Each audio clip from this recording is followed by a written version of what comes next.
اور جامع موضوع ہے، لیکن میں آپ حضرات کے سامنے آج صرف یرقان کے بارے میں بات کرنا چاہوں گا کہ یرقان ہمارے جسم میں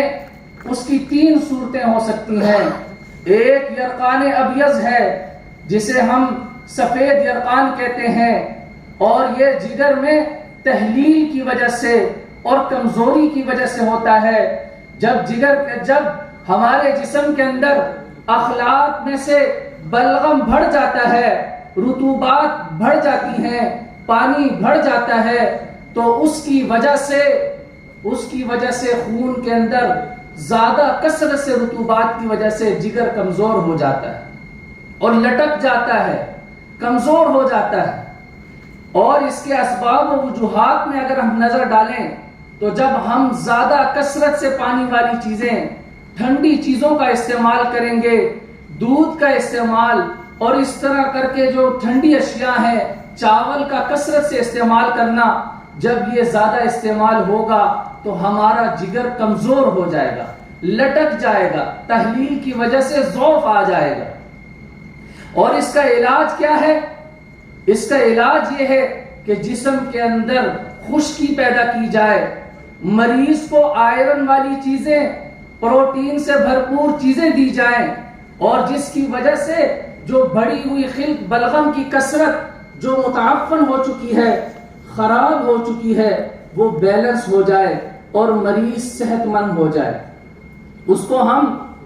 خشک گرم ادویات دیں گے تو وہ صحت مند ہو جائے گا۔ آئیے ہم اپنی یرقان کی دوسری صورت کی طرف جاتے ہیں کہ جب ہمارے جسم کے اندر خشکی بے انتہا ہو جاتی ہے اور اس کی وجہ سے جگر کے اندر تسکین واقع ہو جاتی ہے، جگر سست ہو جاتا ہے، اس کا علاج اور اس کے اسباب کی طرف ہم نظر ڈالتے ہیں کہ جب ہم ترش غذائیں، کھٹی غذائیں اور ایسڈ والی، تیزاب والی غذائیں ہم استعمال کرتے ہیں تو اس کی وجہ سے ہمارے خون میں تیزابیت بڑھ جاتی ہے، ایسڈ بڑھ جاتا ہے، کولیسٹرول کی کثرت ہو جاتی ہے، یوریا رکنے لگتا ہے، جسم کا سارا سسٹم خشکی بے انتہا ہو جاتی ہے، اور خشکی کی وجہ سے مریض بہت سارے امراض کا شکار ہو جاتا ہے۔ اس کا علاج یہ ہے کہ ہم جگر کی جو تسکین ہے اس کو ہم تحریک میں بدل دیں، اور اس کے لیے ہمیں گرم خشک ادویات سے گرم تر ادویات کی ضرورت ہے، اور مریض کو ایسی خوراکیں دینے کی ضرورت ہے کہ جس کے اندر فائبر ہو، جس کے اندر نمکیات ہوں، جس کے اندر سلفر پایا جائے۔ ادویات کے اندر بھی، اغذیہ کے اندر بھی صرف غذاؤں کی تبدیلی سے ہی ہم اپنے مریض کو صحیح کر سکتے ہیں۔ حضرت دوست محمد صابر ملتانی رحمہ اللہ نے جو ہمیں یہ قانون دیا ہے، جو اصول دیا ہے، یہ فطرت الہیہ کے مطابق ہے۔ یہ اللہ تعالیٰ نے جو ایک سسٹم کائنات کا بنایا ہے، وہی سسٹم ہمارے جسم میں چلتا ہے۔ تو ایسے مریض جو یرقان ابیض، جو یرقان اسود کا مریض ہوگا اور اس کے جسم میں خشکی بے انتہا ہو جائے گی، اس مریض کا ہم کامیاب علاج اس کے جسم میں گرمی پیدا کر کے کر سکتے ہیں۔ آئیے ہم اپنے یہ 2 آپ حضرات کے سامنے جو بیان کیے گئے، یرقان ابیض اور یرقان اسود، یہ کسی مؤثر کی وجہ سے جگر میں خرابی پیدا ہو جاتی ہے۔ یہ جگر کے ذاتی امراض نہیں ہے، یہ جگر کا ذاتی فعل نہیں ہے، بلکہ کسی مؤثر کی وجہ سے، کسی دوسرے عضو رئیس کی وجہ سے جگر متاثر ہوا تھا۔ آئے ہم اب جگر کا اپنا ذاتی فعل پر بات کرتے ہیں کہ جب جسم کے اندر صفرا بے انتہا ہو جاتا ہے، غیر طبعی ہو جاتا ہے، اپنے کام سے زیادہ ہو جاتا ہے، تو پھر ہمیں پیلا یرقان ہو جاتا ہے، جسے یرقان اصفر کہا جاتا ہے۔ اور اس کا علاج کیا ہے؟ اس کے علاج کے لیے ضروری یہ ہے کہ ہم گرم تر ادویات دیں۔ اس کے اندر ہم نے بہت ساری غلطیاں کی جاتی ہیں کہ پیلیے یرقان کے مریض کو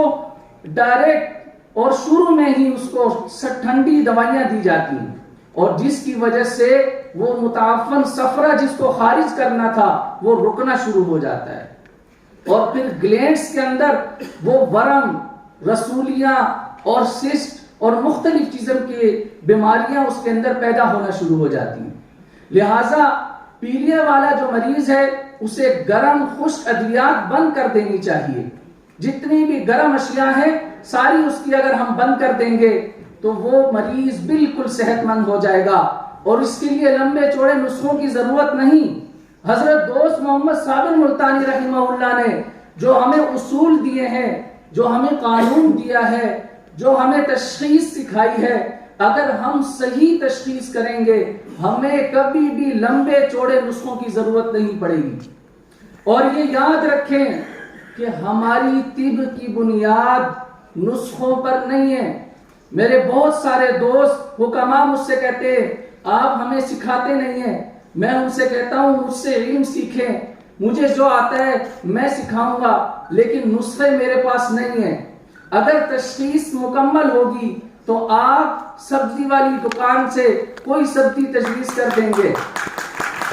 یہ سب کا سب حضرت دوست محمد صابر رحمہ اللہ کے مرہون منت ہے کہ آج ہمارے لیے انہوں نے ساری طبوں کا خلاصہ پیش کیا۔ ہم کسی بھی طب کے مخالف نہیں ہیں، لیکن ہم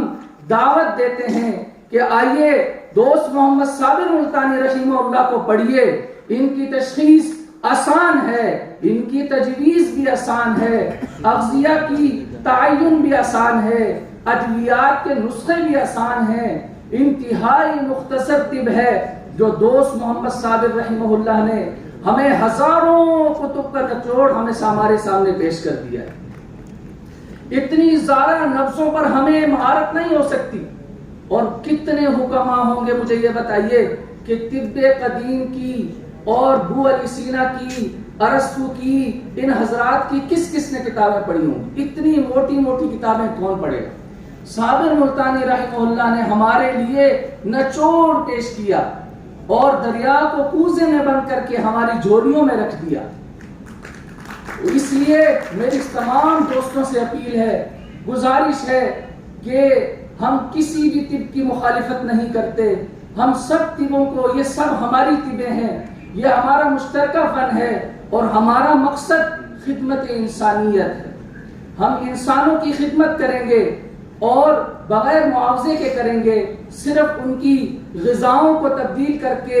ان کی زندگیوں کے اندر انقلاب پیدا کریں گے، اور بڑے سے بڑے امراض کا صرف غذا کو تبدیل کر کے الحمدللہ یہ سارے اساتذہ اکرام کر رہے ہیں، اور انشاءاللہ آئندہ بھی کرتے رہیں گے۔ دعا فرمائیں کہ اللہ تبارک و تعالی ہمیں اس طب کو سمجھنے کی، پڑھنے کی، سمجھانے کی اور مشن صابر کو جاری اور ساری رکھنے کی ہم سب کو توفیق عطا فرمائے۔ وآخر دعوانا ان الحمدللہ رب العالمین۔